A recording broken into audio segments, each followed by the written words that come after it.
You have no idea how many times I've restarted this. Welcome back to my channel. You have no idea how long this video has been in the works to make, and then this portion, my computer has been crashing all day, so I'm trying it one more time, and if it works, it works. If it doesn't, I'll just go cry somewhere. I wanted to make this video for so long, many years in the making, and obviously I couldn't go home to Australia with the pandemic, but I finally went home over the holidays, and by holidays I don't mean Easter, I mean Christmas. So it was quite a while ago, but I haven't had the chance to sit down and edit it, so here we are. I'm so excited to share this journey with you. I was just gonna do a voice, well, it needed something, and I was like, should I just do a voiceover? But I felt like I had a lot more to say. I thought maybe we could just sit down and have a chat. I'm just gonna be in your little corner of the view. There was just so much back end that happened, including the fact that I lost a lot of my footage. So sorry, this is gonna go between camera filming and iPhone filming. It's just a bit of back and forth because I accidentally deleted a lot of footage. That's okay, but here we are. So without further ado, welcome to the green room. As you can see here, we are starting with a blank space. That we're really not. The wallpaper is peeling. There was a table there, so that's why it kind of looks like it's just a bit empty there, and there's shit on the floor because we took it off the table. The wallpaper is peeling. It's actually deceivingly a much larger space than it looks. It's about 4 meters across, and it's quite a big room. On the other side is where my brother was previously. He's not there anymore, and that's where his desk was, and you know, we don't need to talk about it. But first steps first, we have to start with moving and taking all the wallpaper off. It really did come off quite easily because it was coming off, and we sugar scrubbed the walls as well. And then I don't understand, did IKEA never have just 6? Did they always have a 3 and 3, or did we purposely get that? I have no idea. But anyway, here we are dismantling everything, shelves off the wall, and then we went into filling in the holes and, you know, doing all that good stuff. Here's my, yeah, oh my god, this was the bane of my existence. Like this, pulling this off, I thought it would be super easy. There were secret screws that I just couldn't get out, and it took my mental, physical, emotional, all the strengths that are in me to get this out. And so once I did, it was good. And as you can see, there's a lot of wires running around because the internet is there. My foot. So I may have crashed the internet.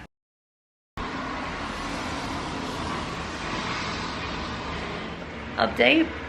Today, my grandpa and I took out all the old phone lines, and because they were bulky and you can't paint over them and they're just ugly, and we may have just crashed.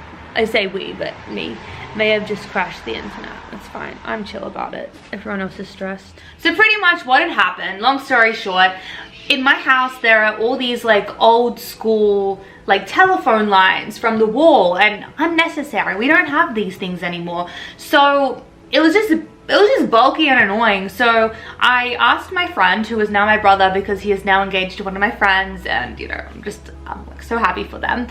He's an electrician. Apparently there was one particular one that was connected to the internet in the house, and as you can see with all those wires, I still don't understand why my internet is like that, but it goes through the wall. Like we have wireless, but we have wired, and the wire goes from upstairs downstairs. There's a whole situation. Turns out one of the outlets that wasn't even in that room connected to the internet, and the internet crashed. Now it was over the holidays, it was like Christmas, so thankfully the neighbor across the street, he's a wizard all of that and he does it professionally. So he was able to get to the problem, work out which wire needed to be rejoined or whatever it was, and then we were able to patch the rest up.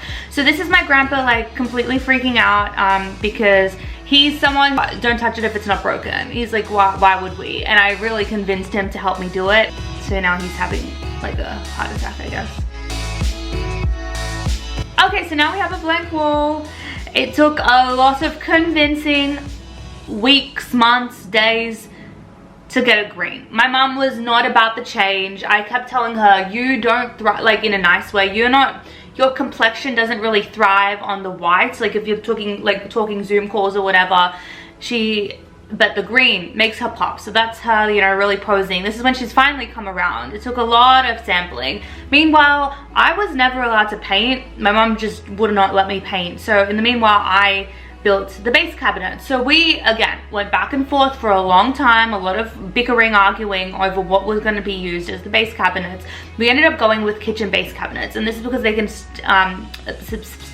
abstain a heavy weight. I also had to patch out little places for the power points, and we had 4 across. So at this point we have the green wall is complete, and as if she's not thriving, these pictures aren't even edited. That was my mom just feeling herself in front of this green wall, having a myriad of photo shoots. So we went with 4, and then in between we left a gap so you can put your feet, you can have a little desk if you want, and this is me just putting the 2 and the 2 together. They're also on little leg stands. The cabinets were from IKEA.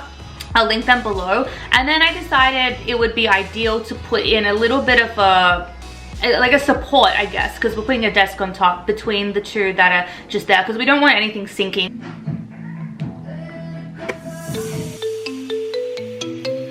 With the whole piece, because it was so long across, we couldn't actually get a piece that would fit across. So we ended up having to go, and we went with this like pine plywood. I can't remember what it was called, but I'll link it below, with a lot of recommendations. Also, this didn't take like 1 day. This is a lot of back and forth, Bunnings, the whole thing. So we got 2 long slabs. As you can see, like the one in the middle is done, and then we got another one that was cut to size, then we just added on to the other side. And this was my birthday, so when I was doing the little thing across, that was when me marinating in my fake tan, because my birthday was the next day.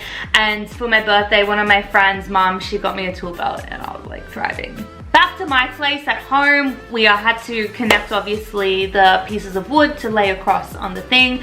We ended up just using the nail glue, and I got the help with my mom. She's much better than that, and she has the gunny thingy, and we did that together.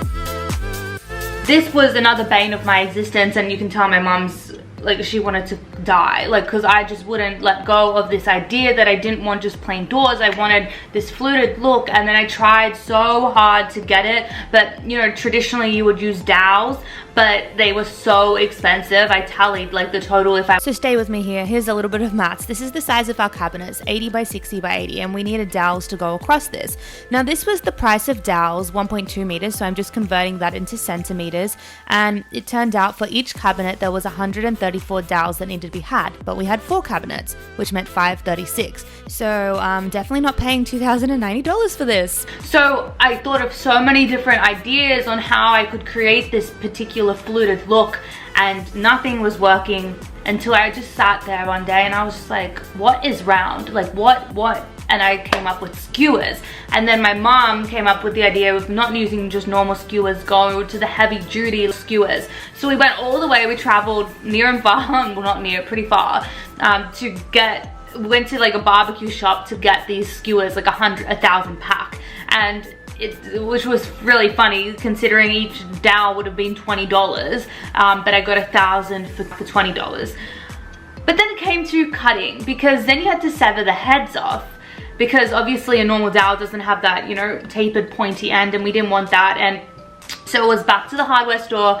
By that I mean my grandpa's house, and he's a perfectionist, and I'm a perfectionist, but I'm also like, let's be realistic here. And it was like, it just can't work. So but you know, I was like, I'll just cut each one off, but he's such a perfectionist. He's like, it won't be even then, you know. So it took like for a project that could have taken no time, and you'll see in the end it literally took less than an hour to do, but it took 2.5 to 3 weeks to come up. Like there was so many different contraptions that he was creating, and it just was such a slow process. It's my grandpa coming up with something or other. Finally we got there, and it ended up being a $2 sanding disc from Bunnings that solved all the problems. We put it on this like spinning wheel thing tool he has, and because even though it was a sander, because it was spinning so fast, it just cut them off, and so everything was aligned to size. And then I just kind of pushed it in, and then we went through 1,000 skewers in an hour, less than an hour. So it was just so funny that it worked out like that. Okay, come on. All right. Okay, so then I went back to the hardware store and I got these MDF boards to create the sort of the frame of the doors. So this is me, I had to measure it exactly. And this was the problem with the skewers. Because I wanted this frame and the skewers were only a certain length, measurements had to be exact, because otherwise it all had to fit on the door, if that makes sense. So I'll have to look at my book of what the measurements ended up being, but because the skewers were 30 centimeters and then the heads were about 2 centimeters, that brought it down to 28 centimeters, which meant 28 plus 28 equaled what, 56, and then that meant the door was this much, which meant that the outline had to be this much. Does that make sense? You know, do we understand where I'm getting at here? Meanwhile, while this was all happening, my mom was back home again. We'd finally decided on the particular bookshelf to put the shelves across, and they only had it in a really dark color from IKEA. Again, I wasn't allowed to do it, so my mom had to prime and paint. I wish we had done, and what I recommend that you do, is sand it first. We didn't sand it, so we were trying to stick it onto that really shiny glossy laminate, and it just kept peeling off. Meanwhile, I was sticking all of those things together and, you know, filling in the gaps to make sure they were all good, then sanding that off until we had the door. We used the same green primer to prime. There's my grandpa, like, all hands on deck, I swear. They say it takes a village, it really does. I was allowed to finally do a little bit of priming. That was the extent of my painting career. But meanwhile, my grandpa's there just sanding and making sure everything's as perfect as can get, as well as putting tape on the back for me, because I didn't want the paint to leak on the other side. It still did, but because I'm not that careful. But yeah, and what I should have done was also paint I didn't bother painting the base. I just kept that white because we were putting the skewers on top, but because there are little holes here and there, I wish that we had painted that as well, but we did not, so I recommend you do that. Meanwhile, back home, this is what we're looking at. We had put the whole top on. That was so heavy because, again, remember, it's 4 meters across. And then it came time to deciding what the stain was going to be. Now, we had quite randomly quite a few stains at home. So this is me just sampling them all on a spare piece of wood that we had that was the same type, so we knew what it would look like. And I really wasn't thrilled with anyone. The one that I liked the most was the clear gloss, but I didn't want glossy. I wanted like the semi-gloss at most. So that's actually what we went with. So we went back to Bunnings, met our favorite guy. My mom went and like ran into the car park and stalked him, and came back, and then at this point we had put the skewers in and stuck it down again with glue, and it was all hands on deck. We got to paint it again. Meanwhile, in Sydney, it's raining. Okay, back home again. My beautiful new brother, Damien, came back over, the electrician, and I sourced this light online. I had wanted this particular sort of style for a while, and I went looking high and low, and I couldn't find one that was a reasonable price. Amazon. I'm gonna link everything that I used below, but this was only like 50 bucks Australian, which is, it would have been like 30 bucks US, honestly. It was, I don't understand how or why we got it, but it was fantastic. And because it was hardwired, we needed him to help us. We only tried with 3 lights, but the thing was we bought the wrong bulbs, so that's why it will flicker in a second. We ended up going back and getting the right bulbs, and they work and they're fine now. So at this point, it's all good. We got a beautiful light, we've got all of this thing, and now it was time to use my peanut butter again. Obviously it's wood fill, it's not peanut butter. And we had to put a little front piece on there. Now this is where I'm like annoyed that I did this and I didn't think this part through. I did this piece to sort of size, and I didn't think about an overhang. Now most kitchen benches or like these sort of benches have an overhang. Ours is pretty flush. I recommend you think about that. Give yourself an overhang. Also, keep in mind at this point we have no doors on, you know, everything, it's still hands on deck. Here I am sanding it down, and the next morning we make the holes so that the power outlets, because again the internet thing still has to stay there. I'm actually leaving the country in 2 days at this point, like actually a day. This is the day before I leave to go back to the US. So this is like a real last minute hustle. The bookshelves have been painted. They've had a few different coats on there. We brought them upstairs. We brought the doors back from my grandpa's house, and now this is all hands on deck. My grandma is here to judge while we all did it. So I bought the doorknobs off Amazon as well. Again, I was thrilled with what I had found. We put the hinges on the doors. Again, all hands on deck. You don't see my grandma there because she's sitting on the side, but she's just sitting watching, which we love. It was like a real team effort. It was just yeah, so she was there just to watch. We put the doors on. I also didn't realize that there was an overhang with the doors, so they ended up being painted the green later. As you can see, it's kind of like that primer teal on there, but they're fixed now. So also we put the doors on together, and then happy days. We moved. Okay, so this part I didn't film, and God, I wish I did. Or maybe I think this is part I deleted, and I'm so upset about it because it was so funny. Because my grandpa's here, the whole thing. He's like thrilled that this whole, like, it's finally happening because he didn't think it could be done. And then it came time to move this desk. So now you saw earlier that the desk was the desk that my brother was using, and we were just repurposing that and moving that to the middle of the room. But the whole process was, we're doing this whole part thing and making this new office for my mom, but that meant my brother was getting kicked out and he was moving to his own, he has a room. I think he felt like he had just committed a crime, like he was an accessory, and he didn't know that he was part of the team to kick my brother out. And he was just like, what is he gonna do? Where is Kevin gonna go? And he was just pacing, like stressed that he had, by helping out, kicked out his grandson.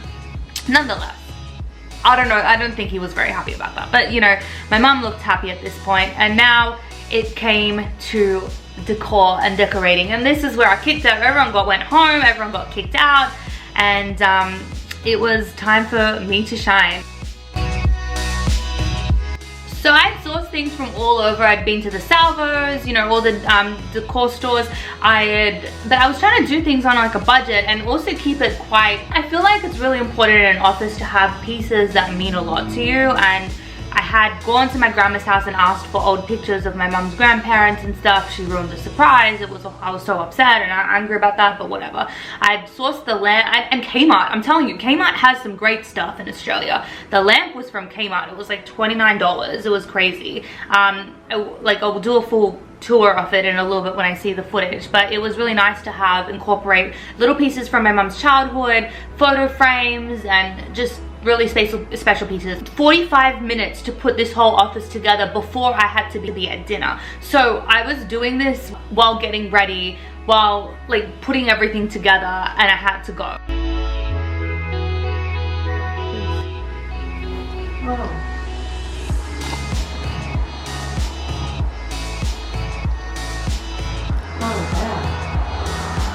So many books.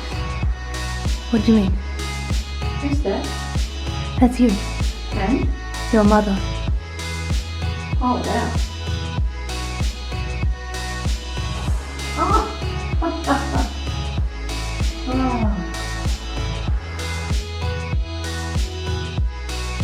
So the next morning, I woke up at like 4 so I could pack my luggage, and I had to pack my bags. And then I invited my grandparents over, and they saw the office for the first time too. What do you think? Good, very good. Oh, sure. Mom helping me in the kitchen. Yeah, you like it? Yeah, I like it. What is Granny doing?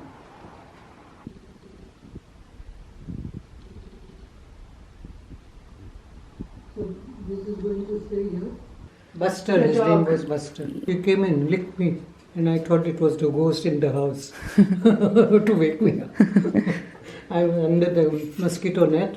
And early morning he comes and I said, this is Hiji. Then I quickly opened my eyes and it was him licking me. First day only when I was new to him. This is good, grandma and grandpa's. You like? Put a plate underneath in case. Why? It's not leaking. No, but it might break or something. You know.